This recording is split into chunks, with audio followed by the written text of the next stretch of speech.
We're going to be talking about something so special today, and joining me is Anisha Stanley. She is the founder of Keys of Hope. We're talking miscarriages and the services that you offer as a doula. You also do a lot of things, but we'll get into that. So first thing, let's talk about who you are and what you do here in the community of Saginaw. Absolutely. Again, you said my name is Anisha Stanley. I'm born and raised in Saginaw.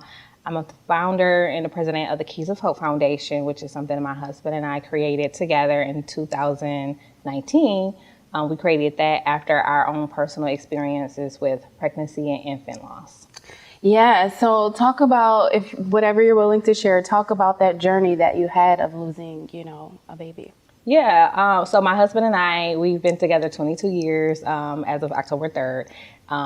So we're high school sweethearts. We always had a dream of having a big family because we both come from big families. Yeah. And unfortunately for us, we experienced 5 losses. We had 3 miscarriages and 2 life-threatening ectopic pregnancies. I do have a 8-year-old daughter. She's our rainbow baby. She's everything to us. But that experience was just very hard for my family and I, very traumatic. I had no community resources. I suffered with anxiety and depression, suicide ideation. It was just really a dark time and a dark season for me. Yeah. And I felt like I didn't have any peer support, which I did not know of anyone else who have also experienced or had a similar experience with miscarriages or ectopic pregnancies. Yeah. Why is that peer support so important when, women and men, like you say, your husband, were dealing with something like this? Peer support is very important because a lot of times when we go through things, we feel like we're alone and we're the only ones going through something. And just being able to have someone who has a similar or a shared experience can help someone within their journey as they are processing what they're going through and coming out on the other side with hope and healing.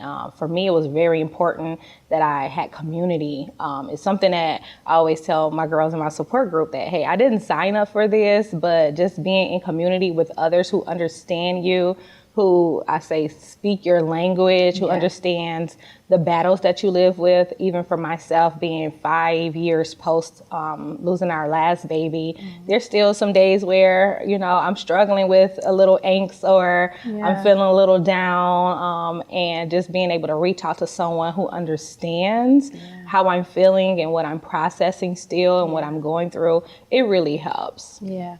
So how are you handling it now? Like you just said, you're 5 years post all of that. How are you feeling now about everything?